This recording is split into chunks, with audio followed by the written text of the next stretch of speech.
उसका पहले से एक बच्चा होना चाहिए। और और कोई भी महिला अपने जीवन में सिर्फ सिर्फ एक ही बार सरोगेट मदर बन बन सकती सकती है। दोबारा दोबारा जैसे अब अब व्यापार अगर इसका होता है तो एक ही महिला को 2 बार 3 बार कितनी बार भी उसको मतलब पैसों का लालच के लिए और उनकी भी मजबूरी होती है, तो इसके लिए उनको मतलब वो इस चीज को वो करते हैं। और फिर जहाँ पे जिन भी क्लिनिक्स में इस चीज को मतलब किया जाता है, सरोगेसी से बच्चों को जन्म दिया जाता है, उसका मतलब वो विज्ञापन नहीं होना चाहिए इसमें।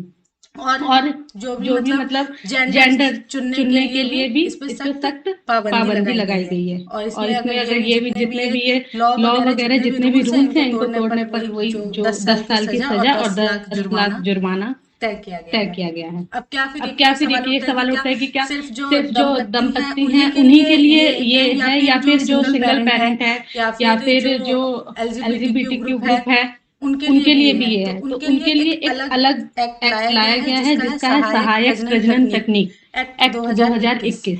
इसमें ये है कि इसमें सिर्फ मतलब सिर्फ दंपत्ति ही नहीं, सिंगल पेरेंट या फिर जो लिव इन में रह रहे हैं वो भी मतलब इसमें मतलब बच्चों को जन्म कर सकते हैं। लेकिन ये सरोगेसी से थोड़ा अलग है। इसमें आईवीएफ जैसी तकनीक शामिल हो जाती है।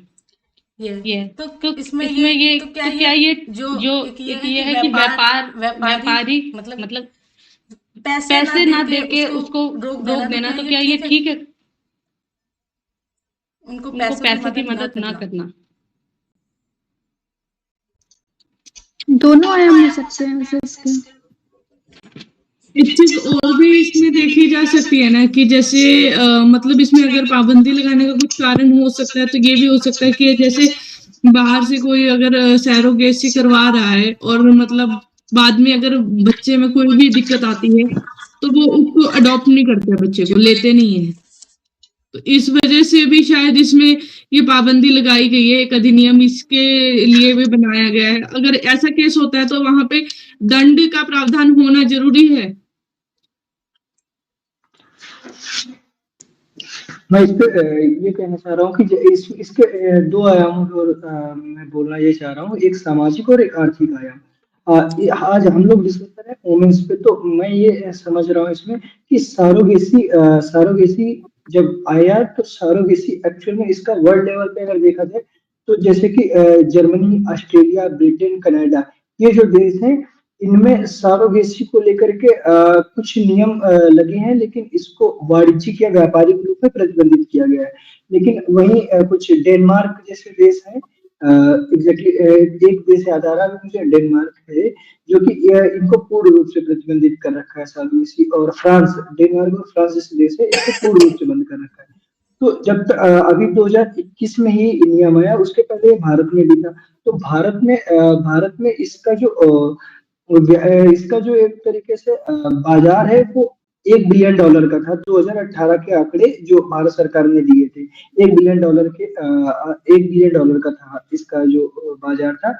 उसके बाद से भारत में एक बहुत बड़ी समस्या रही है, जो कि ज्यादातर वैसे तो पूरे भारत में है, लेकिन वेस्ट बंगाल हो गया या फिर जो पूर्वोत्तर राज्य हैं जैसे कि असम और मेघालय, नागालैंड वाले क्षेत्र है, क्योंकि आपकी सीमाएं खिंची है यहाँ से मानव तस्करी, जिसमें से खासकर महिलाएं और कम एज की बच्चियां हैं शामिल होती थी, जिनकी तस्करी होती थी।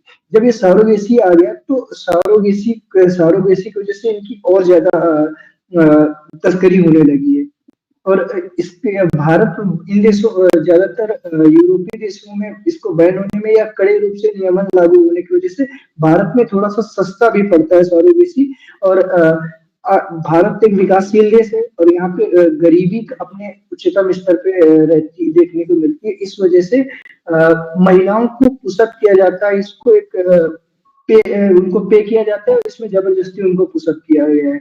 इस वजह से ये नियम लाना भी ज्यादा जरूरी हो गया था सारोगेसी नहीं, तो यहाँ पे ये कह सकते हैं कि हम नहीं, अगर जैसे कोई कपल है जिसने अगर सैरोगेसी करवाई है किसी महिला के थ्रू, तो वहां पे अगर वो उसको पेमेंट नहीं करता है बाद में और बच्चे को अडॉप्ट नहीं करता है, तो वहां पे कोई दंड का प्रावधान होना भी तो जरूरी है, वो है या नहीं?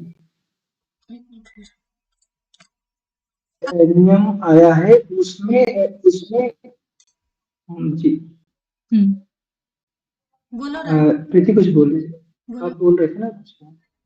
जैसे कि सारोगेसी नियम जो भारत में 2021 के अनुसार बने हैं, उसके अनुसार क्या है कि कोई भी जो सारोगेट मदर होगी, वो जो दंपत्ति होंगे, उन दंपत्ति की कोई करीबी रिश्तेदार ही होना मस्ट है। और उसके अलावा ये भी मस्ट है कि उनको किसी प्रकार की आर्थिक सहायता नहीं दी जाएगी, बल्कि उनका जीवन बीमा सुरक्षा किया जाएगा कि जब कोई प्रॉब्लम आ जाए माँ को बच्चे को जन्म देते समय, तब 10 लाख रुपए तक का उनको मुआवजा मिलेगा। 36 महीने तक है बच्चे को कितना? 36 महीने तक है। उस दौरान अगर कुछ होता है तो उस तक का बीमा फिक्स है। हाँ, वही 36 महीने तक का है। उसमें उस दौरान अगर कुछ होगा तो फिर वो 10 लाख रुपए तक का उसको बीमा दिया जाएगा। लेकिन बच्चे को पैदा करने के लिए कोई भी आर्थिक राशि नहीं दी जाएगी। और इसको एक जो मुद्दा है उसके बारे में अगर किसी को लेकिन बताऊं, उसका मुझे शायद पोषण इसके का बारे में हाथ, नहीं पता। मतलब पोषण के लिए तो दिया जाएगा ना, कि जैसे मतलब जिस वक्त वो गर्भावस्था में है तो उस वक्त जो उसका पोषण पूरा वो तो दिया जाएगा। हाँ हाँ, वो पोषण तो शामिल है उसमें, वो जो जो भी उसका खर्चा आएगा, चिकित्सीय खर्चा आएगा, वो सारा दिया जाएगा। लेकिन जैसे कि जब तक ये नियम नहीं था तो उसके पहले ऐसे, जैसे कि एक इस मुद्दे पे मूवी बनी थी मिमी करके, अगर हम्म। हाँ है इस पे एक मूवी। हाँ मिमी।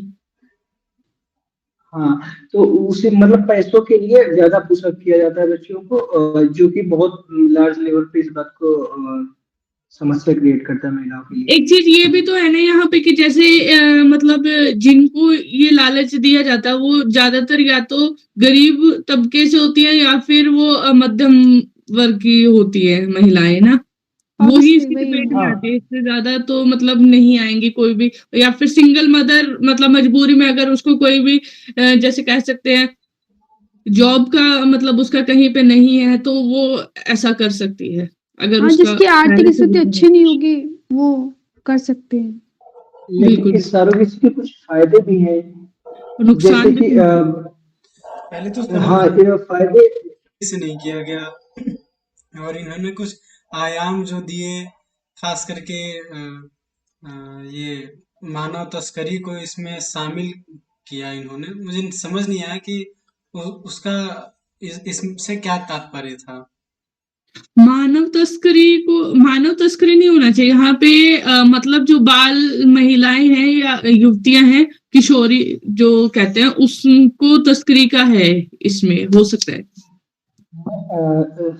सूरज में इसमें एक केस हुआ था जो मैंने पढ़ा था, कि शायद पश्चिम बंगाल का केस था। तो ईसन करके एक महिला थी, एक थी जो ब्यूटी पार्लर में काम करती थी। ये 2018 के आसपास का केस है। तो ईसन नाम की जो स्त्री थी वो ब्यूटी पार्लर में काम करती थी। उसको किसी एक जहाँ पे वो काम करती थी उस मैनेजर ने क्या किया, तो उसको बोला कि मैं तुम्हें दिल्ली लेकर के चलता हूँ, वहाँ पे तुम्हें ये अच्छी जॉब दूंगी, वहाँ पे अच्छा वेतन रखते मिलेंगे। तो फिर उसके बाद वो वहाँ पे गई, उसके बाद उसको कृत्रिम रूप से उसका गर्भाधान कराया गया। दो दंपत्ति, सॉरी संपत्ति निकल आया, मतलब दंपत्ति जो थे उन्होंने अपने मतलब एक बार इसको के द्वारा उसका कृत्रिम गर्भाधान कराया, और उसके बाद वो उसको कराने के बाद उन्हीं दंपत्ति के हवाले उसको कर दिया गया। वो 6 से 7 महीने के बाद वो वहां से भाग निकली, और उसके बाद एक कोई एनजीओ है, उसका मुझे नाम नहीं याद आ रहा है। अब शायद मुझे नाम अभी तो याद नहीं आ रहा, मैं लिखना भूल गया। मैं बाद में ग्रुप में इसको नाम डाल दूंगा कि वो भाग करके जब निकली, उसके बाद पुलिस की मदद से वो बाहर निकली, और उसके बाद वो अभी मतलब उसके बाद कोर्ट के हस्तक्षेप के बाद वो वैवाहिक जीवन और उस बच्चे की माँ मतलब स्वस्थ रूप से अपना जीवन व्यतीत कर रही है। तो ये उसी का एग्जाम्पल है मानव तस्करी का, जिसमें मतलब और एक सबसे दूसरा वही मानव तस्करी के साथ साथ जो मैंने बोला था कि जैसे कि कुछ गांव हैं अपने देश में, जैसे कि राजस्थान में हो गए, जहाँ पे वैश्यावृत्ति प्रचलित है। उनमें औरतों को जबरदस्ती ढकेल दिया जाता है। तो ये सरोगेट्स में भी विदेशी लोग काफी आते हैं सरोगेट्स मदर की खोज में। तो इनको क्या है कि परिवार की तरफ से भी धकेला जाएगा, जिससे कि कुछ मूल्य मिल सके। तो उसी तरीके से मानव तस्करी भी बढ़ेगी इस चीज को लेकर के, छोटे बच्चों को उनका कृत्रिम गर्भाधान कराया जाएगा।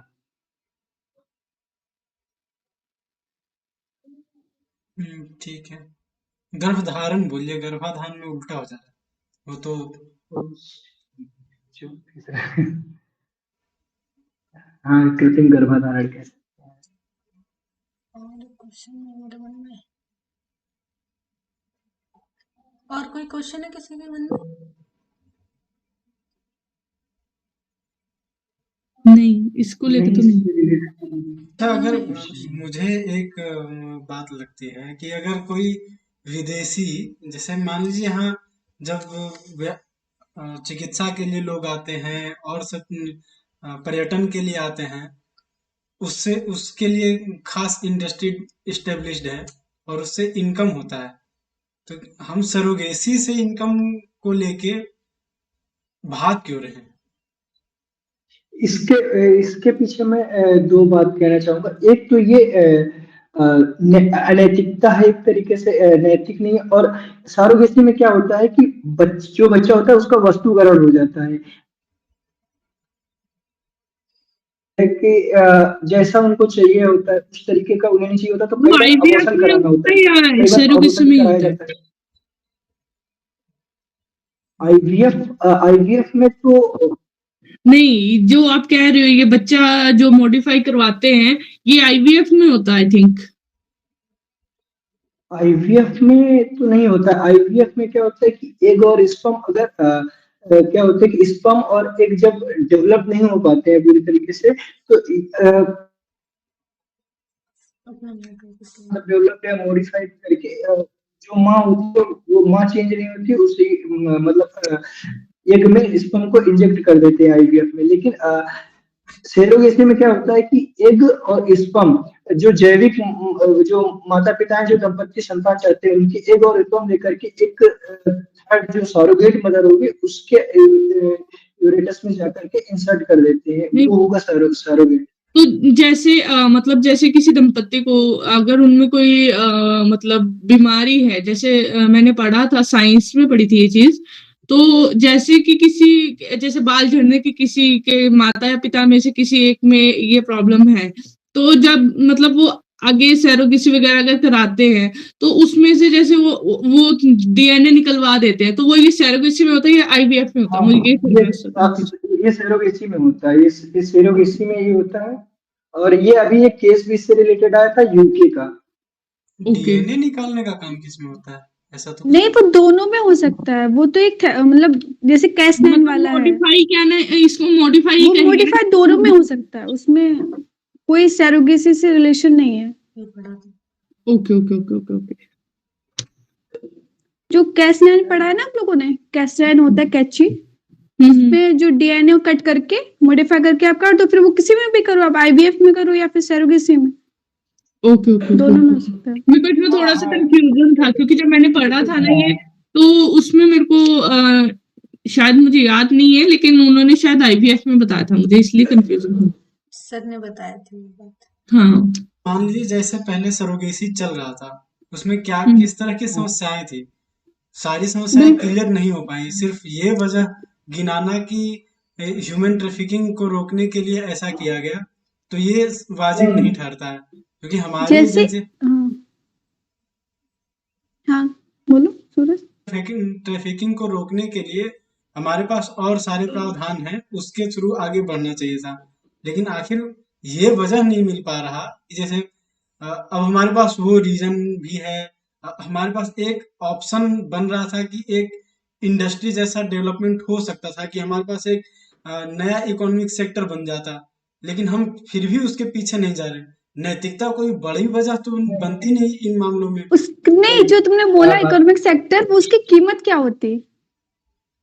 एक महिला का मतलब एक प्रकार से अगर आप उसको बिजनेस की तरह करोगे तो एक शारीरिक तौर पे उसकी स्वायत्ता नहीं रहेगी, उसको फैमिली फोर्स कर रही है और वो बिजनेस की तरह उसको फॉलो करेगी। कोई महिला खुद ही चाह रही हो तब तो ये आप कैसे निर्धारित करोगे कि महिला खुद चाह रही है, उसको फोर्स किया जा रहा है? एक ही सैरोगेसी की परमिशन है ना। मैं इस प्रश्न का उत्तर देना चाहूंगा इस तरीके से कि इन्होंने बोला कि केवल ह्यूमन ट्रैफिकिंग एक रीजन है। पहली बात तो ह्यूमन ट्रैफिकिंग एक कोई छोटा मोटा रीजन नहीं, भारत के लिए बहुत लंबे समय से चली आ रही एक बहुत बड़ी समस्या। और दूसरा एक कारण और है कि जैसे जो बच्चा होगा, कई कई केसेस ऐसे देखे गए हैं कि जो बच्चा है वो कई अनुवांशिक लक्षणों से ग्रसित फिर भी पाया जाता है ह्यूमन ईरर की वजह से, या फिर उसमें और कोई विकृति पाई जाती है, तो उस समय में जो उनके जैविक माता पिता होते हैं वो लेने से मना कर देते हैं। जिम्मेदारी उस नहीं समय लेगा बच्चे के उस समय विदेशी लोग ज्यादा इस चीज को वो ये मिमी वाली मूवी में ये दिखाया गया है बाकायदा कि वो लोग चले जाते हैं। विदेशी जो होते हैं उनका मतलब जैसे वहां पे रंग भेद होता है, अगर बच्चे का कलर उनसे मैच नहीं कर रहा तो वो उसको लेने से मतलब इनकार कर देंगे, ये होता है। ये एक सही पॉइंट आया कि बच्चा को लेने से मना कर दिया, जो सरोगेट करा रहा था वो लेने से मना कर रहा है, इसको कैसे रोकेंगे?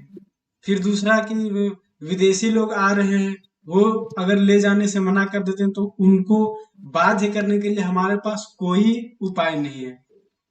वहां पे कॉन्ट्रैक्ट का फॉर्म होगा ना कि कॉन्ट्रैक्ट मतलब साइन करने, मतलब अगर वो विदेशियों को हम कैसे बांध आप सकते विदेशियों को कैसे कर पाओगे फिर हैं? प्रॉब्लम हो जाएगी। इसमें नहीं है एमटीपी वाले।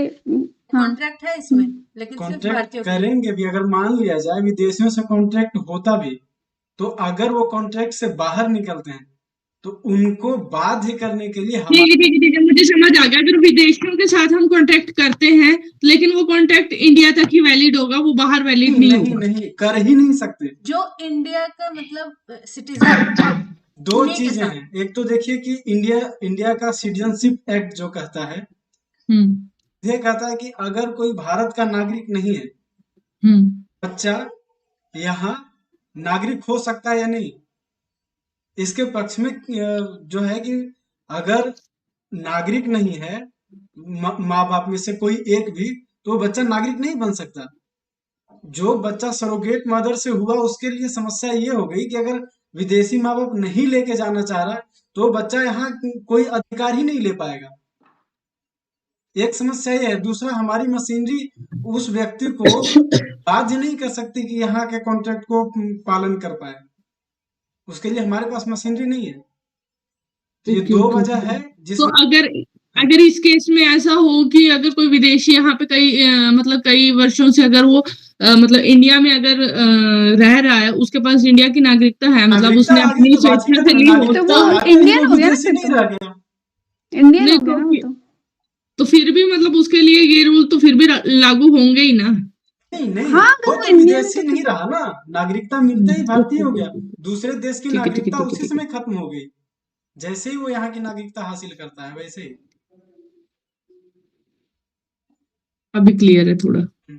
और दूसरा, और एक जो है बच्चों का वस्तुकरण कर दिया जाएगा कि एक बच्चे मशीनों की तरह मॉडिफाइड किए जा रहे हैं, जो कि एक पूरा नैतिकता से परे रहेगा कि मतलब पहले से ही डिसाइड करना बच्चे कैसे होंगे कैसे नहीं होंगे। वो सरोगेसी से उसका सीधा वो सरोगेसी सोल्यूशन नहीं है उसका, वो डिफरेंट टॉपिक बन जाता है।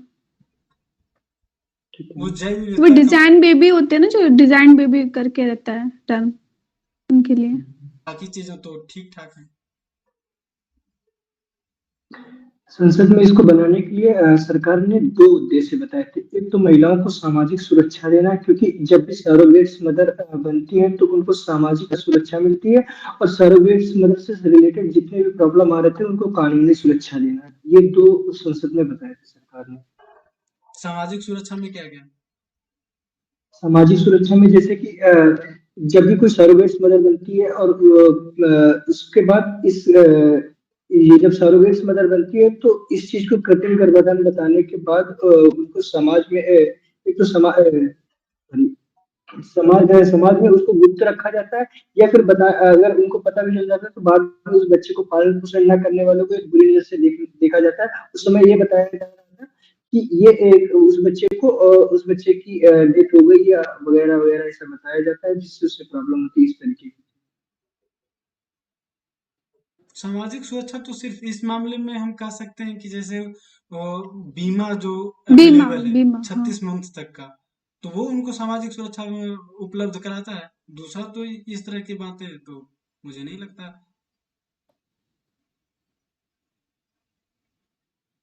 और कानूनी सुरक्षा का पॉइंट क्या था? कानूनी सुरक्षा का तो अभी उसी पे हम लोग डिस्कस किए गए ना। प्रीति ने बताया ना कि अगर बताया था ना तुमने, जुर्माना क्या बताया था? 10 लाख, 10 साल की सजा और 10 साल की सजा। तो ये टॉपिक हो गया। ये टॉपिक हाँ लगभग हो गया। तो अभी जो स्क्रीन पे शेयर है ना पढ़ना, तुम उसको मतलब शुरू कर दो, मैं उसको वो करती हूँ। Okay okay.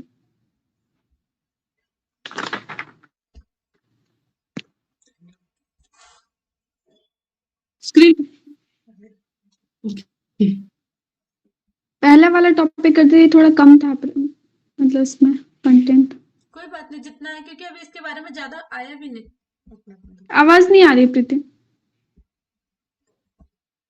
कह रही हूँ अभी इसके बारे में ज्यादा अभी कुछ आया भी नहीं है, इसके बारे में बहुत कम ही मिला है। तो जितना हाँ बट फिर हाँ मैंने सोचा कि क्योंकि ये जो आपसी डिस्कशन से इसके पॉइंट्स निकलेंगे, और जगह मैंने देखा था इसमें ज्यादा पॉइंट्स नहीं मिल रहा था। हाँ, तो ये जो हमारा टॉपिक है वो है मेंस्ट्रुएशन लीव के उनको मिलनी चाहिए महिलाओं को या नहीं मिलनी चाहिए। ठीक है, तो इसका जो मेन माना जाता है कि कुछ महिलाओं को इस टाइम ज्यादा प्रॉब्लम होती है, तो उनको ये मिलना चाहिए। ठीक है, तो इसमें हम लोग देख सकते हैं इसके पॉजिटिव्स क्या हैं और इसके नेगेटिव्स क्या हैं। ठीक है, तो जो हम लोग पहला देखते हैं इसमें, ये तो इस जो हम लोग पढ़ते हैं ना अफर्मेटिव एक्शन, सकारात्मक कार्रवाई एक वर्ड है, तो वो उस दिशा में ये आगे बढ़ सकते हैं हम लोग, क्योंकि अगर जिसकी समस्या अलग है तो उनके साथ अगर हम लोग विभेद करते हैं तो वो सही है। जैसे हम लोग आरक्षण को लेते हैं, तो उनके साथ अगर ये स्पेशल प्रॉब्लम है तो उनके स्पेशल ट्रीटमेंट मिल सकता है, तो फेवर में ये पॉइंट जा सकता है। आरक्षण वाली महिलाओं को नहीं, मैंने अफर्मेटिव एक्शन बोला है। उसी बेस पे आरक्षण दिया जाता है, तो उसी बेस पे हम लोग इसको भी सही मान सकते हैं। ओके।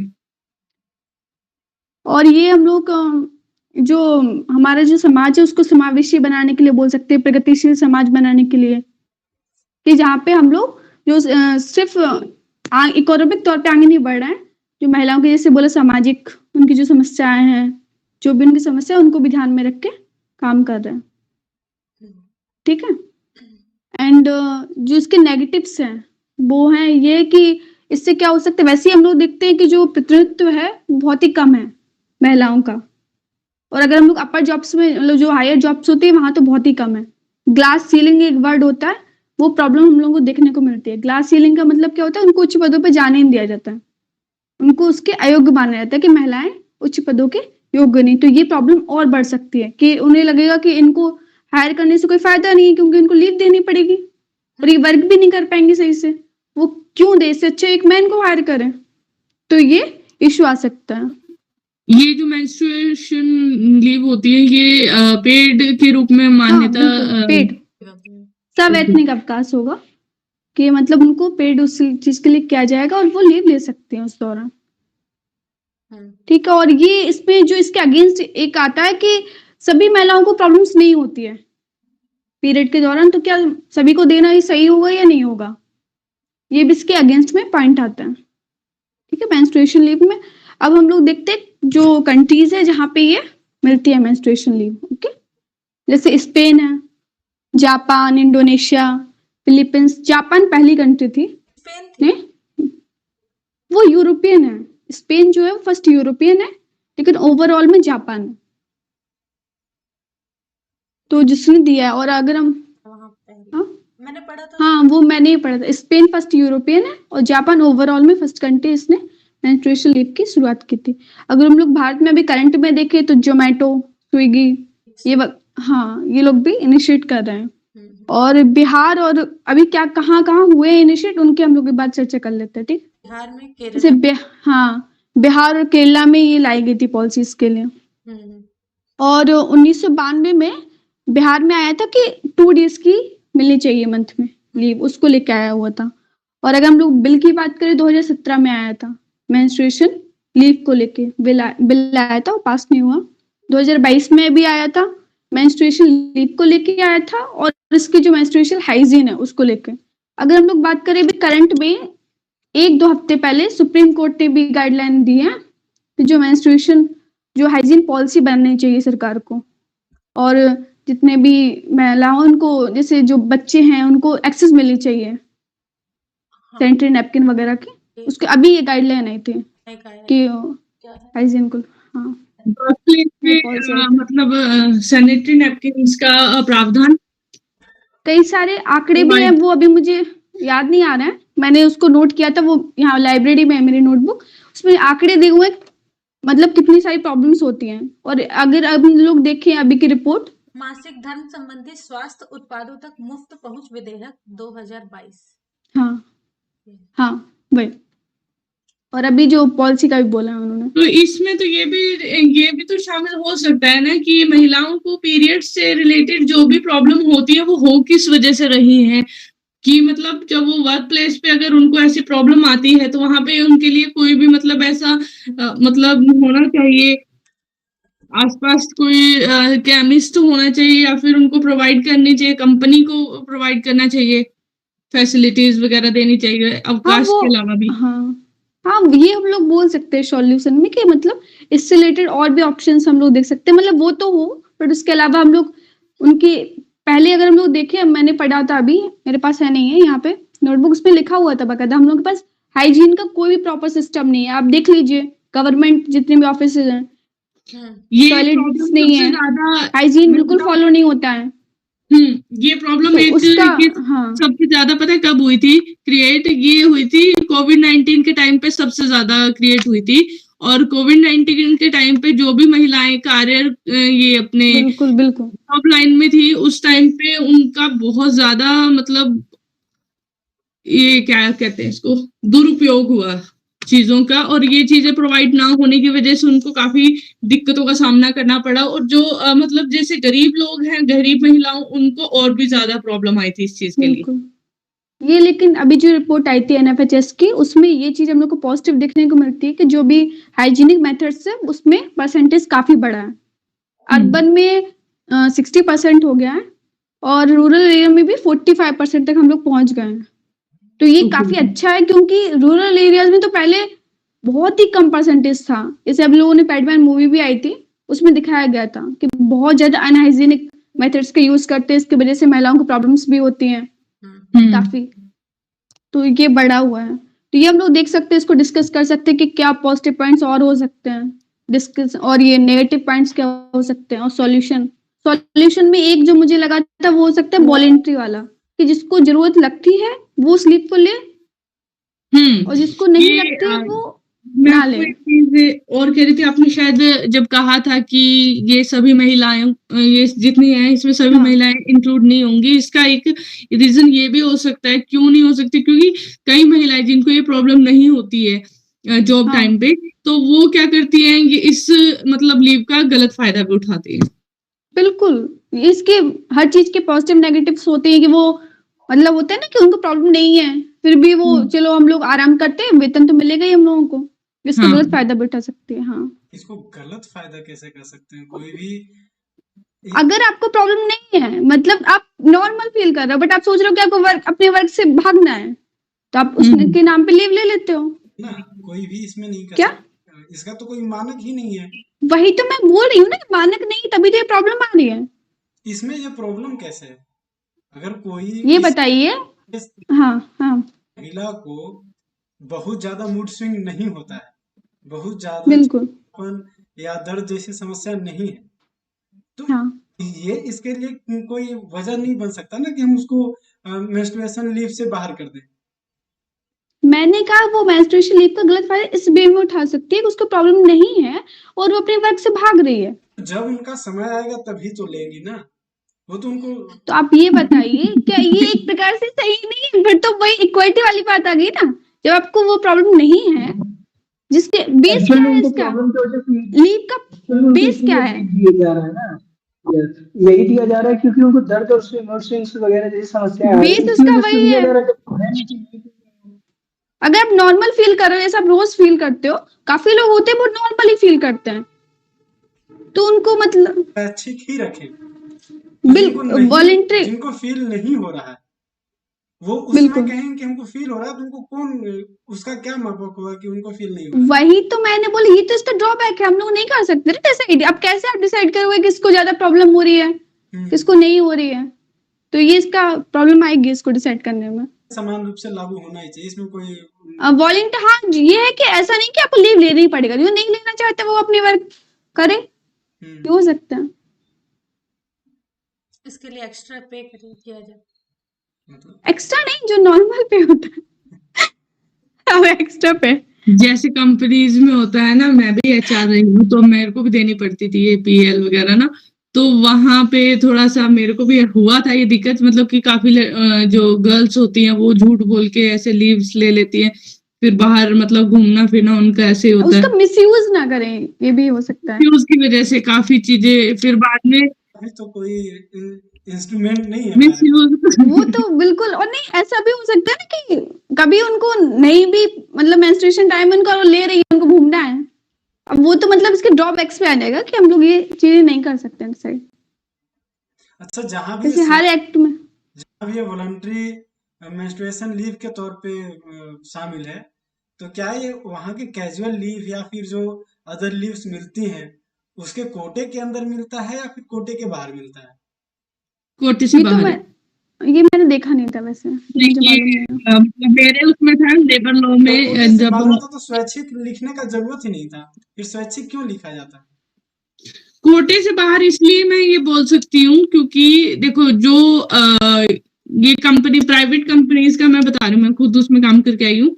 ये बहुत सारी अलग तरह की छुट्टियां होती हैं, लेकिन मैं वही जैसे बोल रही हूँ ना, मैं वही बोल रही हूँ कैजुअल लीव जो होती है और पेड लीव होती है वो आपके 4 ऑफ से एक्स्ट्रा होते हैं, जो उनको कहेंगे आप, ठीक है। लेकिन वहां पे ये अगर नियम लागू होता है तो वहां पे जो 4 लीव्स जो एक्स्ट्रा मिली है, पीएल और सीएल जो आपको एक्स्ट्रा मिली है, उसके अलावा जो आप मेंस्ट्रुअल लीव ले रहे हो ना, वो आपको पेड होंगी, फिर वो एक्स्ट्रा में आ जाएगा आपका।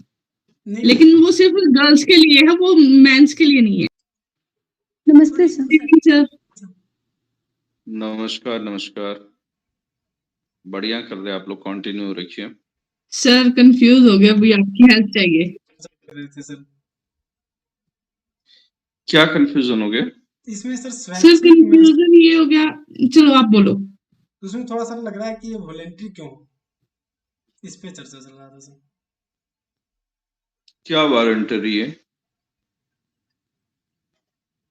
सर ये स्वैच्छिक सर मेंस्ट्रुएशन मेंस्ट्रुएशन लीव पे हो रही है सर चर्चा। हाँ, तो इसमें कंफ्यूजन क्या है? स्वैच्छिक करने का सूरज ये है कि जो मतलब वर्क करना चाहते हैं वो कर सकते हैं, जो लीव लेना चाहते हैं वो ले, वो हम लोगों ने मध्यम मार्ग के तौर पे इसको रखा है। स्वैच्छिक एक्चुअली ये हम लोग इसके दो ओपिनियन है ना, कि Yes. कुछ लोग कहते हैं कि ये लीव होनी चाहिए और कुछ लोग कहते हैं कि ये लीव नहीं होनी चाहिए। कुछ लोग को लगता है कि जो विमेन बॉडी है उसका नेचर ये है कि उसे जो है पर्टिकुलर जो है एक टाइम पीरियड पर उसे एक रेस्ट चाहिए होगा, वो काम करने के लिए उतना जो है फोर्सेबल मतलब उतना जो है काबिल नहीं होती है, और ये नेचुरल है और इसकी वजह से उनको कभी नुकसान नहीं होना चाहिए। दूसरी चीज, परसेप्शन ये भी कहता है कि अगर आप लीव देते हो और वो भी जो है इस नाम से अगर देते हो आप, तो कि किसी लड़की का या किसी एम्प्लॉय का जो है वो इस समय के मासिक धर्म की वजह से आप देते हो, तो वो उसकी प्राइवेसी का जो है वायलेशन होता है।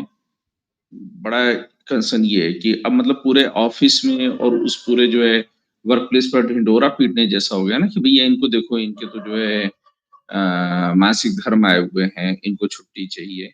तो एक तरह से उसकी प्राइवेसी का वायलेशन है। दूसरी चीज ये है कि अलग अलग लड़कियों को ये पेन और ये तकलीफ अलग अलग होती है। जैसे कुछ लोगों को बहुत अधिक होता है ये पेन, उनको जो है जो सिक्रेशन होता है वो भी बहुत अधिक होता है। कुछ लोगों को जो होता है ये बहुत नॉर्मल सा होता है और उनको काम करने में कोई दिक्कत नहीं होती है। तो अलग अलग लोगों के अलग अलग लेवल हो सकते हैं। तो उनको कहना कि हमको छुट्टी नहीं चाहिए, फिर इस समय हम अपनी छुट्टी को कहीं और जो है एडजस्ट करना पसंद करेंगे। तो ये पूरी तरह से स्वैच्छिक रखा जाना चाहिए कि हाँ, अगर किसी को लगता है कि उसको ये लीव चाहिए, उसकी ऐसी प्रॉब्लम है और वो इसको प्राइवेसी का इश्यू नहीं बनने देना चाहती है, तो ठीक है, उसको ये लीव मिले और उसे वो सारी छुट्टियां, वो सब कुछ जो है सुविधाएं मिलनी चाहिए। लेकिन अगर किसी को लगता है कि नहीं, ठीक है कि उसको प्राइवेसी इशू लगता है या फिर उसको लगता है कि नहीं चाहिए, तो उसके ऊपर छोड़ा जाना चाहिए। इसलिए इसको मतलब ये कहा गया कि आप वॉलंटरली रखिए इसको, कि अगर कोई लेना चाहता तो ले, ना लेना चाहता तो ना ले। ये तो इशू है ना। ठीक है सर। सूरज जी, अब आपका एक पॉइंट मुझे याद आया। आपने कहा कि जैसे आपको अर्न लीव नहीं दी जाती कंपनी के थ्रू, मतलब आप कह सकते हो संस्थान के थ्रू जहां पे आप काम कर रहे हो, आपको अर्न लीव लेने के लिए आपको अप्रोच करनी पड़ती। अर्न लीव लेने के लिए अप्रोच नहीं, कुछ खास तरह की छुट्टियां हैं। जैसे मान लीजिए सिर्फ कैजुअल लीव को छोड़ के अन्य छुट्टियां डिपार्टमेंट पे डिपेंडेंट है कि वो आपको देती है समय पे या नहीं देती है। बहुत बार हम लोगों को मना कर दिया जाता है कि डिपार्टमेंट के पास अभी काम है, आपको छुट्टी नहीं दी जाएगी।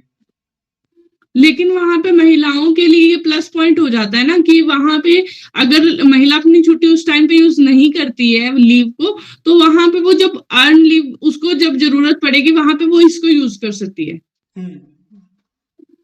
वो ईयर मतलब आपको पे की जाती है। अगर आप उसको ईयर में यूज नहीं करते हो तो वहां पे आपको फुल ईयर की जितनी भी होती है वो पे की जाती है। तो वहां पे अगर उसको जरूरत पड़ेगी तो वहां पे उसको यूज कर सकती है। नहीं, पहले मुझे एक बात बताइए कि क्या आप लोग को लगता है कि आप लोग जो है इस तरह का कोई जो है गवर्नमेंट पॉलिसी बनाने जा रहे हैं जो इसको इतना अधिक लंबा खींच रहे हैं?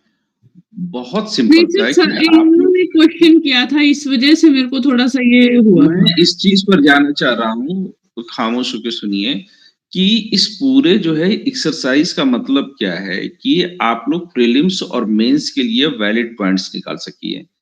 अंतहीन डिबेट में मत जाइए। ये डिबेट आज तक सेटल्ड नहीं हुआ है। इससे रिलेटेड, विमेन से रिलेटेड कितने डेटा आप लोगों ने अब तक रखे हैं, कौन कौन से जो है आप लोगों ने डायमेंशंस को टच किया है। आप लोग किसी चीज के फेवर में 4 पॉइंट रखिए, उसके अगेंस्ट में 4 पॉइंट्स रखिए और उसको कंक्लूड कर दीजिए। Yes sir. अंतहीन डिबेट है ये अंधा कुआं डिबेट। इसको मतलब रोकिए। आप समझ लीजिए ना कि जैसे अगर क्लास में मैं बैठा हूं तो मुझसे डिबेट करिए, मैं कई नए पॉइंट्स दे सकता हूं, ठीक है। अगर मैं क्लास में नहीं हूं तो आप लोग जो है उसको बिल्कुल स्टिक करिए कि हमको यहाँ पर अपने आप को अब रोक लेना है। क्या एक अच्छा आंसर का हमारा मॉडल तैयार हो गया या नहीं हो गया? हो गया अभी तक। सूरज, क्या मेरी बात क्लियर है? जी सर। हाँ, उससे ज्यादा मत जाइए। उसके लिए तो फिर मेरी क्लास है ना, हम लोग तो बहस करते रहते हैं। और मुझे लगता है कि एक ऐसा इशू है जिसको कि मैंने एनसीईआरटी क्लास के दौरान डिस्कस किया हुआ है ना। तो बहुत केवल मॉडल तक चिपके रहिए। अच्छा, आप लोगों ने ये देखा कि किस स्टेट में लड़कियों को जो है स्कूल 10th तक ज्यादा छोड़ना पड़ता है, 5वीं तक उनके जो है स्कूल छोड़ने की क्या रेशियो है, 10th में क्या है, हायर एजुकेशन में वो जाकर के कैसे चेंज होती है, अलग अलग जो विमेन वर्ग भी हैं उनमें ये रेशियो किस तरह से आ रहा है? कि आप लोगों ने ये सब डिस्कस किया अगर आज विमेन इशू है तो? सर हम लोगों ने 4 टॉपिक्स लिए हैं सर, 4 टॉपिक लिए हैं, उनको डिस्कस कर रहे हैं सर। हाँ, पर मैं ये चाह रहा था कि विमेन को जब आप डिस्कस करिए, मैं पहले भी इस चीज को ले चुका हूँ, आप इसको अगली क्लास में ले लीजिए। लेकिन क्या पीटी के लिहाज से जो है कौन कौन से जो है आंकड़े आपके लिए इंपॉर्टेंट हो सकते हैं? Yes sir. इसको आप लोग गेस करिए। यस। अगर ये गेस आप सही करना शुरू कर देते हैं तो फिर ये समझ लीजिए कि यूपीएससी आपके हाथ में है। आपकी वो गेसिंग पावर जो एक एक्स फैक्टर मिक्स कर रहा है आप लोगों का, कि आप लोग बहुत अच्छी तैयारी कर रहे हो उसके बावजूद भी प्रीलिम्स नहीं निकल रहा है, तो वो ये है कि आप यूपीएससी के दिमाग को आप कैसे पढ़ रहे हो। ठीक है, तो मैं इसमें इंटरवीन नहीं करने आ रहा हूँ, मैंने तो बस देखा कि क्या चल रहा है। तो आप लोग अपना कंटिन्यू करो, बढ़िया आप लोग कर रहे हो, है ना, मैं सुन रहा हूँ। सर वो तो सर गुनाह ये मिल गया सर, जिससे हमें अब हो सकता था कि हम लोग बार बार टॉपिक को ज्यादा खींचते रहते हैं।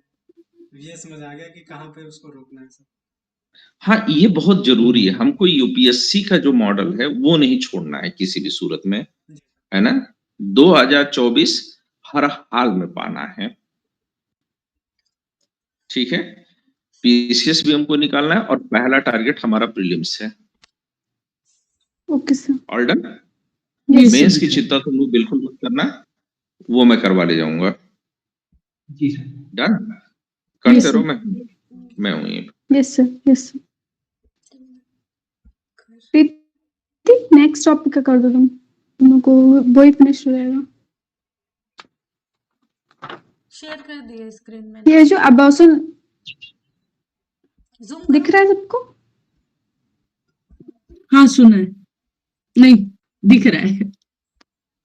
अबॉर्शन लॉ है, उसको है मतलब लेके हैं, ठीक है। अभी जो केसेस भी आया था, अभी याद हो तुमको, जो 26 हफ्ते का हो गया था जो हाँ हाँ, अभी एक लेडी थी, वो बोल रही थी उनको मतलब वो अफोर्ड नहीं कर सकती है पहले, और दूसरा उनको था कि वो मेंटल उनको स्टिग्मा रहेगा अगर वो ये देती हैं, मतलब बच्चे को जन्म देती हैं। तो फिर सुप्रीम कोर्ट ने मना कर दिया था, याद हो तो अगर। अबॉर्शन तो अभी कुछ नियमों के आधार पे मतलब वो है ना कि वही हम लोग डिस्कस करने वाले हैं। ओके। ठीक है, तो जो MTP है, ठीक है, medical termination of pregnancy act 1971, उसको हम लोग थोड़ा देखेंगे। ठीक है, तो जो उसमें जो 4 तरीके से बटा गया टाइम को।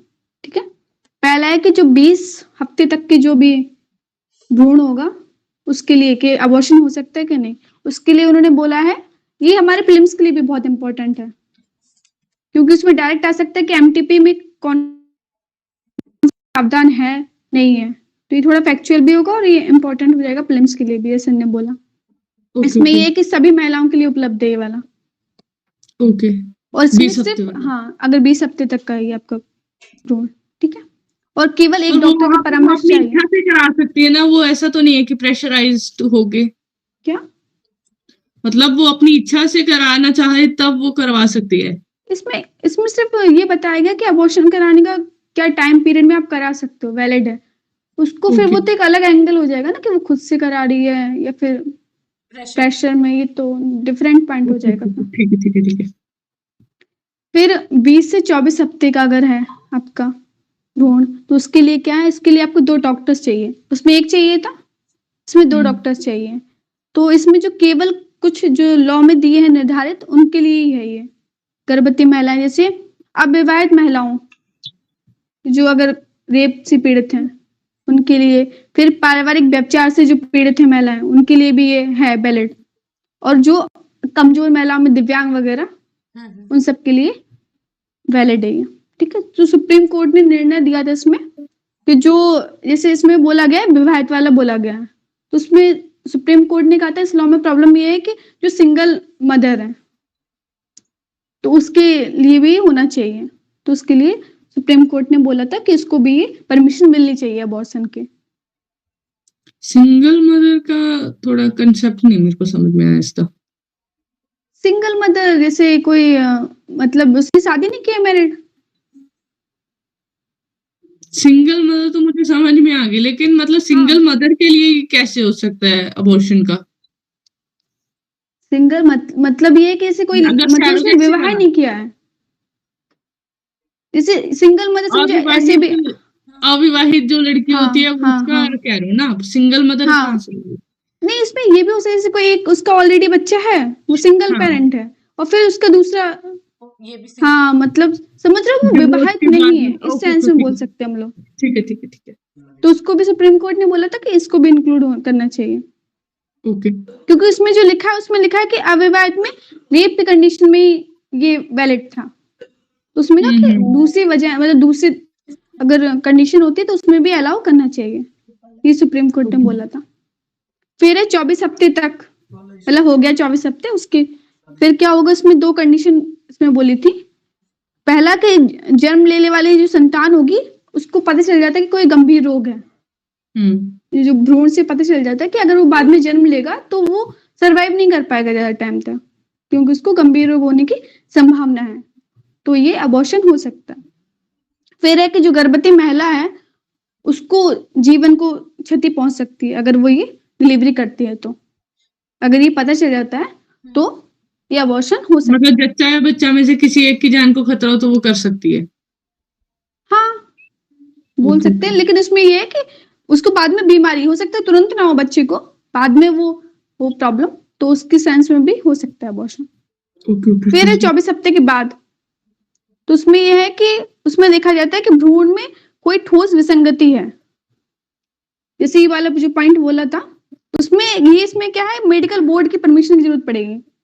यहाँ पे जो आपने ये बोला 24 हफ्ते से ज्यादा का है, अगर यहाँ पे अगर जैसे कैंसर ट्यूमर वगैरह बच्चे के अंदर पाया जाता है, हाँ मतलब जो भी गंभीर उसमें वो मेडिकल बोर्ड डिसाइड करेगा। हाँ मेडिकल बोर्ड होगा एक, वो देखेगा कि क्या कंडीशन ये हो सकती है, इसमें होना चाहिए नहीं, किसी इमरजेंसी में ही, मतलब एक इमरजेंसी जो पीरियड होगा उसी में ही ये अलाउ किया जाएगा। हाँ बिल्कुल, क्योंकि फिर जैसे इसको अलाउ नहीं किया गया था, अभी हम लोगों ने केस देखा था जो 26 हफ्ते के बाद हम्म। वाला, कि उसमें हाँ। मतलब प्रॉब्लम हो सकती है। वो अब भ्रूण पूरी तरह बन चुका है, उसमें कोई प्रॉब्लम भी नहीं है, तो आप उसको अलाउ नहीं कर सकते अबॉर्शन वाला, तो मेडिकल बोर्ड होगा वो डिसाइड करेगा ओके इसको। ओके। ये है। और इसका जो महत्व हम लोग देख सकते हैं कि किस किस सेक्टर में ये आएगा। तो पहला जो हम लोग देख सकते हैं वो आर्टिकल 21, जो देता है कि महिलाओं को एक तो निजता का अधिकार, दूसरा उनको अपनी बॉडी पे राइट है कि वो ये बच्चों को जन्म देना चाहती है नहीं, उसके फेवर में। ओके। एक डाउट ये है कि जैसे कि ये जो 24 सप्ताह का रोग लगाया गया, इसमें यही डाउट है, मैं जब पढ़ रहा था कि जैसे 24 सप्ताह के बाद मतलब बाद नहीं करा सकते, तो ये क्या किसी महिला के जो आर्टिकल 21 है उसके पूर्ण स्वायत्तता के अधिकारों का हनन नहीं है? इसमें आते हैं 2 पॉइंट्स आते हैं, 2 मतलब आते हैं आयाम कि एक तो महिला का राइट है, दूसरा जो बच्चा है वो भ्रूण उस टाइम में होता है कि उसमें जीवन स्टार्ट हो गया तो उसका भी राइट है। तो इसमें आता है कि वुमन का राइट वर्सेस जो भ्रूण है, जो बच्चा होने वाला है उसका राइट। दोनों में होता है ना कि आप एक के राइट को प्रोटेक्ट करो लेकिन दूसरे को आपको मतलब बैलेंस करना होगा। तो बैलेंस में देखते हैं कि क्या बच्चा तो अजन्मा है ना। हाँ, तो लेकिन जैसे 20-26 हफ्ते के बाद उसमें कहा गया था कि उसमें अब जीवन आ गया है, मतलब आप उसको अजन्मे बच्चे को भी राइट की बात की गई थी उसमें। ठीक है। एक इसलिए लिमिट बनाई गई ना, उससे पहले आप कर सकते हो मैरिटल रेप आएगा इसमें? Marital rape. हाँ, आगे हम लोग पढ़ेंगे, इसमें ये वाला किया गया था बाद में है, इसमें ये पॉइंट अभी होगा आगे। ठीक है, तो इसमें ये है एक तो कि जो आर्टिकल 21 है उसको हम लोग बोल सकते हैं कि जो ये हम लोगों ने डिसाइड कर दिया पूरा अच्छे से, अबॉर्शन इजी हो गया है मतलब। और ये जो अगर हम लोग डेटा की बात करें, कुछ जो असुरक्षित जो अबॉर्शन बहुत ज्यादा थे हमारे यहाँ पे, हम लोग आसपास में अगर देखें तो ये चीज देख सकते हो, ऑब्जर्व कर सकते हैं कि पता नहीं चलता और चोरी छुपे हो जाता है। तो वो चीज अगर लीगलाइज हो जाएगी तो वो सही वे में जाएगी, उसका रेगुलेशन हो जाएगा। तो अगर हम लोग डेटा की बात करें तो भारत में प्रत्येक दिन लगभग 8 महिलाओं की मृत्यु हो जाती है असुरक्षित गर्भपात के कारण। और अगर हम लोग NFHS की रिपोर्ट थी 2007 से 11 के बीच में 67% जो अबॉर्शन रहे हैं वो असुरक्षित रहे हैं, मतलब कोई भी वहां पे अच्छी जगह पे नहीं गए, डॉक्टर्स जो रजिस्टर्ड है उनके पास नहीं गए और करवाए गए वो अबॉर्शन। तो इन सबको रेगुलेट करने के लिए हम लोग बोल सकते हैं ये एक्ट हेल्प करेगा। ये हम लोग डेटा इसको रख सकते हैं, डेटा इस ओके। काम करेगा। जैसे ये बोला प्रीति ने मैरिटल रेप वाला, तो सुप्रीम कोर्ट ने बोला था इसमें कि जो इसमें वैवाहिक बलात्कार को भी शामिल किया गया है, इसमें संज्ञान में लिया गया है। इसमें कहा गया है कि अगर पत्नी से अगर आप जबरन यौन संबंध बना के आप कर रहे हो तो फिर महिला उसको राइट मिलता है कि वो बिना सहमति के अबॉर्शन करा सकती है। तो मतलब इसमें ये आया, हाँ, जब ये पॉइंट आया था न्यूज में तो कहा गया था कि अब मैरिटल रेप उन्होंने कम से कम संज्ञान में लिया है तो इससे रिलेटेड लॉ भी बन सकता है। इसमें ये हुआ है। फिर है कि जो समावेशी और विविधता का सम्मान, इस वाले एक्ट में ये है कि इसमें जो महिला की जो परिभाषा है उसको थोड़ा व्यापक बनाया गया है। जो महिला है और जो सिस जेंडर वुमन होती हैं और भी जो LGBTQ कम्युनिटीज में होते हैं जो मतलब बच्चे को जन्म दे सकते हैं, उनको भी इसमें शामिल किया गया था। तो ये इसका एक पॉजिटिव पॉइंट्स बोल सकते हैं हम लोग, प्रोग्रेसिव पॉइंट भी है। जब हम लोग लिखेंगे ना LGBTQ का कुछ तो उसको डाल सकते हैं कि इसमें ये प्रोविजन है। ठीक है, और फिर इसमें जो 5th पॉइंट है वो है नाबालिग जो भी होगी लड़की उसकी गोपनीयता का भी सम्मान करने की बात की गई, उसको कहीं भी लीक ना किया जाए। अब हम लोग इसमें देखेंगे क्या क्या प्रॉब्लम्स आ रही हैं। जैसे सर ने बोला कि हम लोग को उसके फॉर्म में चलना है, आंसर राइटिंग के फॉर्म में, तो हम लोगों ने प्रोविजन देख लिया, पॉजिटिव्स देख लिए, अब नेगेटिव्स देख लेते हैं उसके क्या क्या चुनौतियां हैं। तो पहले एक जो हमारी NFHS की रिपोर्ट बोलती है कि योग चिकित्सकों की कमी है अपने आप में। और अगर हम लोग हेल्थ रिलेटेड डेटा में देखते हैं तो बहुत कमी हम लोगों को देखने को मिलती है। जैसे केवल इसमें जो NFHS की रिपोर्ट है उसमें 53% जो अबॉर्शन है वो बताएगा कि पंजीकृत चिकित्सक के द्वारा हुए हैं, मतलब 47% अनरजिस्टर्ड जो हैं उनके यहाँ पे हुए हैं। तो हम लोगों को जो डॉक्टर्स है उनकी संख्या बढ़ाने की आवश्यकता, और रीच जो है वो भी बढ़ाने की आवश्यकता है, जैसे अर्बन एरिया में काफी है लेकिन रूरल एरिया में भी हो जाए। एक क्वेश्चन है इससे रिलेटेड कि क्या इसमें जो डॉक्टर कर रहे हैं तो उनके पास अथॉरिटी मतलब होगी ना पहले से ही करने की? ये अगर अब लीगल प्रोसेस है जैसे 24 तो बिल्कुल होगी, लीगल है ना ये तो रेगुलेट कर दिया गया है। ओके बिल्कुल होगी। जैसे अगर 24 हफ्ते के बाद वाला तो मेडिकल बोर्ड की रिपोर्ट मिल जाए उनको। हाँ वो तो मिलेगा ही। हाँ जैसे अगर हम लोगों ने पढ़ा था ना कि 20 हफ्ते जैसे मतलब इलीगल तो इलीगल अगर वे में कोई करवाते हैं तो वहां पे क्या होता है कि डॉक्टर्स के पास अथॉरिटी नहीं होती, और वो मतलब जैसे आपने अभी बोला कि हम अपने आसपास भी देख सकते हैं ऐसे केस होते हैं, उस मामले में इसका कोई दंड का प्रावधान होना है या क्या? मतलब थोड़ा ये अब कंफ्यूज। ये यही है ना कि अगर वो चोरी छुपे हो रहे तो उनको फिर डेटा नहीं होगा तो कैसे आप फिर उसको करोगे, एग्जीक्यूट कैसे आप कहोगे कि क्या? तो जो तो प्रैक्टिस ही नहीं कर सकता।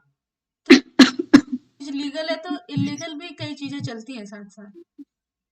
वो तो जैसे है ही। कई प्राथमिक जो पीएचसी वगैरह या ये एसएचसी वगैरह होती हैं, यहाँ पे भी इलीगल वे में होते हैं ये चीजें, वहां पे भी डॉक्टर होते हैं लेकिन वो करते हैं।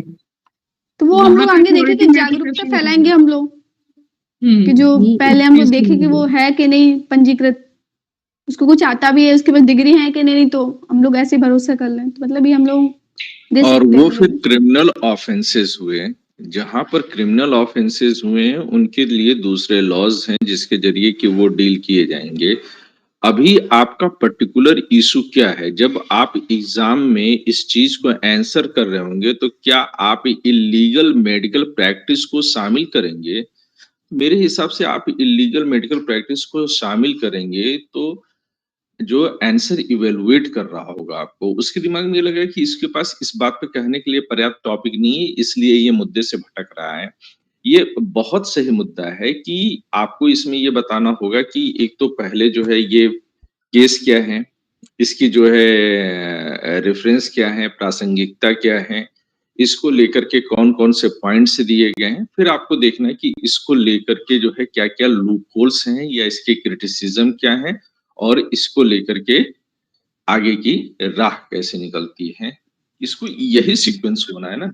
तो इलीगल मेडिकल प्रैक्टिसेस जो हैं वो अनावश्यक इस बहस में शामिल होंगे। वो तभी आप करेंगे जब आपके पास अपनी बात कहने के लिए पर्याप्त तर्क मौजूद नहीं होंगे।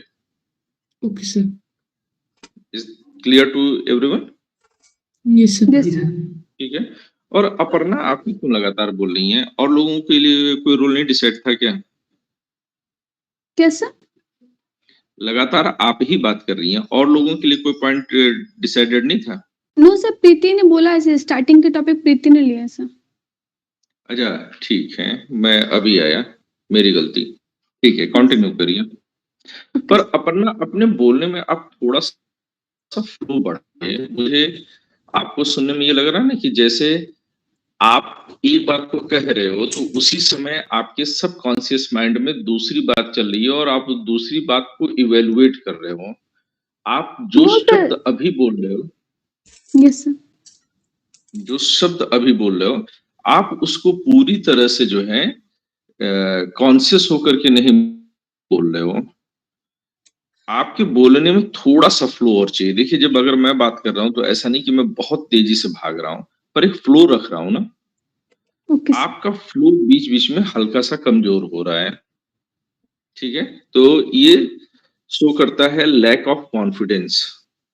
Okay sir. इसको थोड़ा सा इंप्रूव करिए, आने वाले समय में ये इंप्रूव होगा। सभी लोग को ये सीखना जरूरी है। Yes sir. Okay done. तो जो नेक्स्ट हम लोगों का क्या बोलते हैं, एक और पॉइंट, यस सर, तुम्हारा भी जो बैकग्राउंड होना चाहिए वो यही जो है लोगो होना चाहिए। सर वो अभी नेक्स्ट टाइम कर लूंगी सर पहले। ठीक है, नेक्स्ट टाइम ध्यान रखना। जी सर। जो हम लोग का नेक्स्ट पॉइंट है वो है धार्मिक प्रतिरोध को लेके। कई सारे ऐसे हम लोग धर्म में देखते हैं कि बोलते हैं कि जो गर्भपात कराना है वो गलत है, उसको पाप माना जाता है, तो ये भी इसमें एक इश्यू आएगा। फिर है नैतिक दुविधा को लेके, जैसे अभी हम लोगों ने डिस्कस किया कि अजन्मे बच्चे का राइट और बसिस महिला का राइट, उसके बॉडी पे कितना उसका राइट है। तो ये जो एथिक्स में हम लोग देख सकते हैं उसमें कि जब अधिकारों के बीच में क्लैश होता है कि दोनों के बीच में हम किसको प्राथमिकता दें, तो ये भी इशू आ सकता है इसमें। फिर है सामाजिक कलंक, जैसे जो अविवाहित महिला है उसकी गर्भवती होना, जैसे जैसे हमने बताया कि रेप के केस में ऐसा हो सकता है, और भी लिव इन में उस केस में हो सकता है, तो उसमें प्रॉब्लम आएगी अगर वो पता चल जाएगा अबॉर्शन करा रही है इस तरीके से। और फिर उसकी जो प्राइवेसी है उसको भी खतरा हो सकता अपर्णा, है। एक चीज और याद रखिएगा, जो सिंगल मदर के बारे में आप बात कर रही हैं, वो कोई महिला अपनी मर्जी से भी कर सकती है। आज की तारीख में साइंस इतनी डेवलप हो चुकी है कि कोई महिला अगर वो चाहे तो वो मेडिकली जो है वो अपने आप को प्रेग्नेंट करवा सकती है, या नहीं है, वो लिव इन में नहीं है, फिर भी वो अपनी मर्जी से किसी के साथ जो है एक स्टैंड लेती है और वो जो है प्रेग्नेंट हो जाती है। तो प्रेगनेंसी आज की तारीख में ये जो आप 2-3 इश्यूज बोल रहे हो, ये क्या है कि ये थोड़े से जो है अब ओल्ड फैशन्ड है। अब महिलाएं अपनी बॉडी को वो अपना राइट समझती हैं। उनको ये पता है कि when they want to get pregnant when वो नहीं चाहती हैं, वो किसी परमानेंट पुरुष पार्टनर के साथ चाहती हैं, या वो सिर्फ प्रेगनेंसी के लिए ही किसी पुरुष को जो है अपना पार्टनर बना लेती हैं। और ऐसे भी एग्जाम्पल हम लोगों ने देखे हैं। तो नए डायमेंशंस भी खुल रहे हैं, पर यहाँ पर एक आंकड़ा बहुत जरूरी है कि जब आप आगे चल करके वे फॉरवर्ड लिखोगे या फिर इसका क्रिटिसिज्म लिखोगे कि सिंगल मदरहुड जो होते हैं उसमें महिलाओं के एजुकेशन का क्या परसेंटेज है, उनकी जो इकोनॉमिक डिपेंडेंसी का क्या परसेंटेज है, इन सब इश्यूज को लेकर के आओगे तो ये वस्तुतः आप बताने के काबिल रहोगे कि ये जो आपको राइट दिया जा रहा है अपनी प्रेगनेंसी को जो है टर्मिनेट कराने का, वो उसको वस्तुतः कितना सही तरीके से इस्तेमाल कर सकते हैं। ठीक है,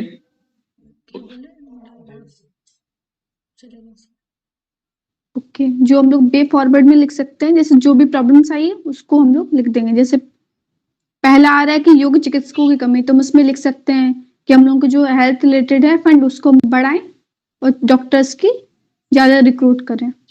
फिर जो है कि जैसे हम लोगों ने बोला सामाजिक रूप में, धार्मिक रूप में प्रॉब्लम आ रही है कि उसको पाप बोल रहे हैं कि अबॉर्शन नहीं करा सकते हैं।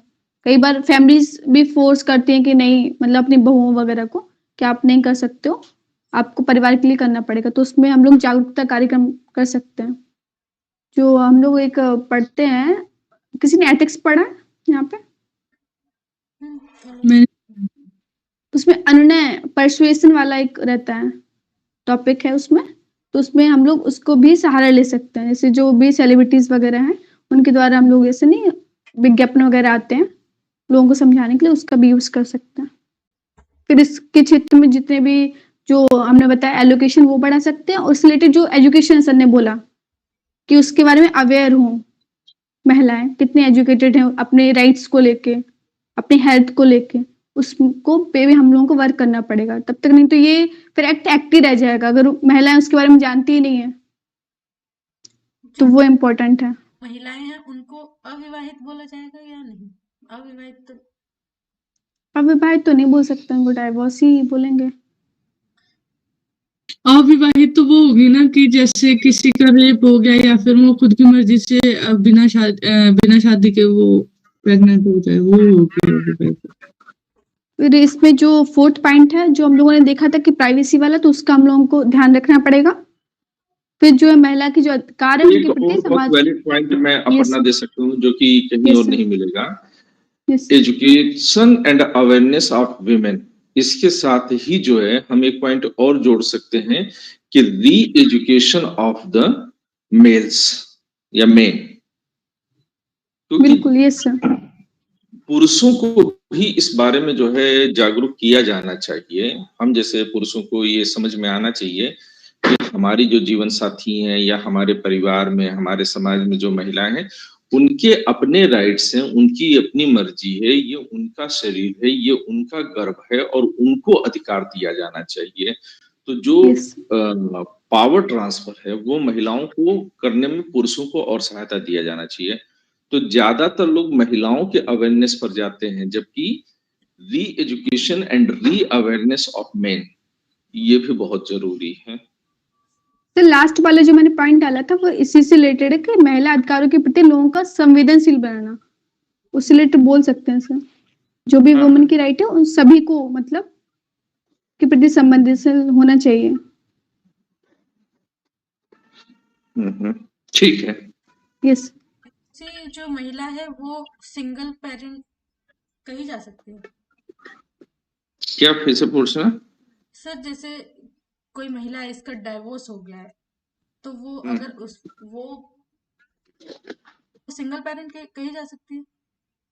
हाँ, क्यों नहीं कही जाएगी, सिंगल मदर है वो, बिल्कुल है।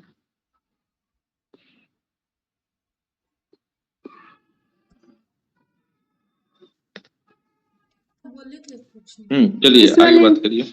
इस वाले टॉपिक में किसी को प्रॉब्लम हो तो बोल सकता।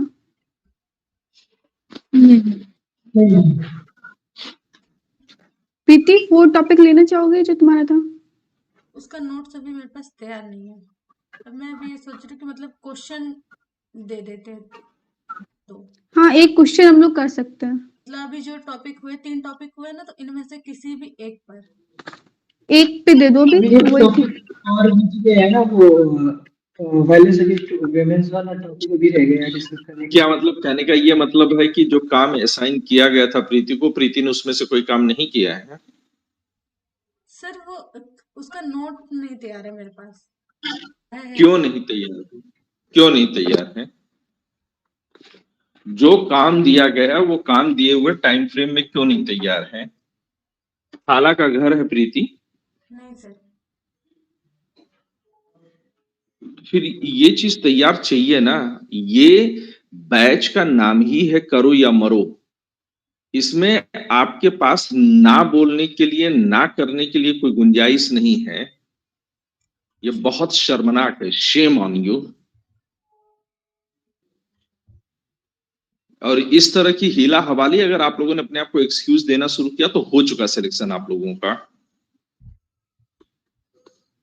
ये कतई टॉलरेबल नहीं है।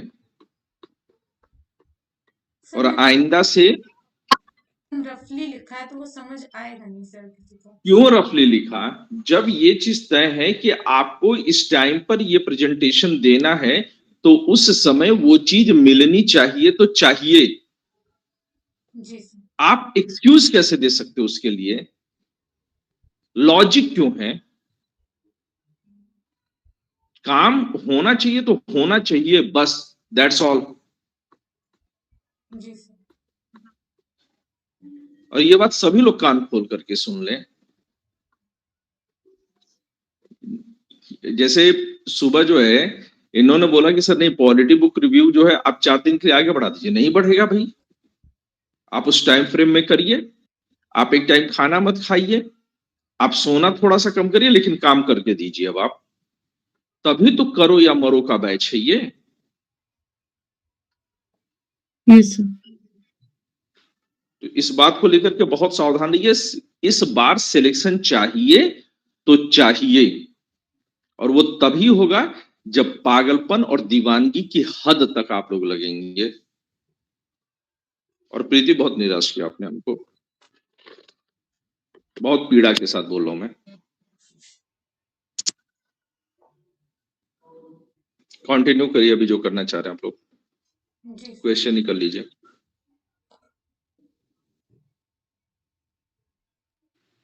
एमटीपी वाला क्वेश्चन बोल दो। कूल। मैंने लिखा नहीं है, मैं बोलती जा रही हूँ इसी से। एमटीपी अधिनियम 1971 के प्रमुख प्रावधानों का वर्णन करते हुए। क्वेश्चन थोड़ा धीरे बोलोगे? एमटीपी अधिनियम 1971 के प्रमुख प्रावधानों का वर्णन करते हुए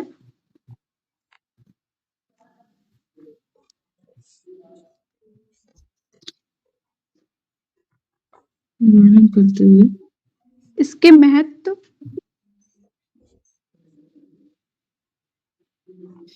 इसका महत्व, व इससे संबंधित चुनौतियों का वर्णन करें।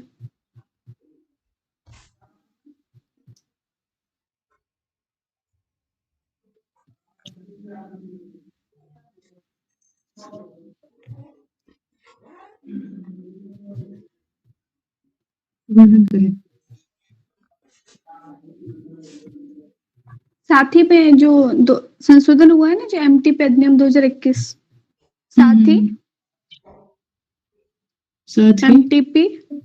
एमटीपी संशोधन अधिनियम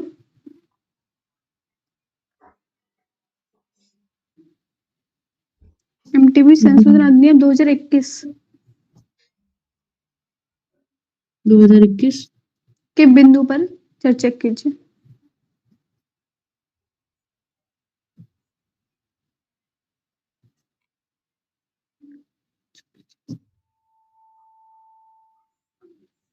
ढाई सौ वर्ड्स में।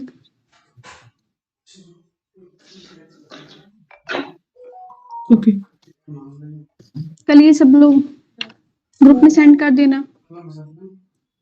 ठीक है।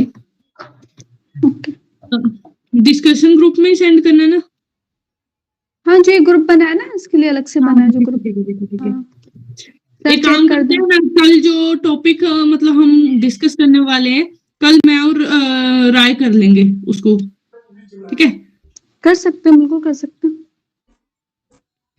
बाकी जैसे टॉपिक जो फ्रेमवर्क होगा वो यही होगा।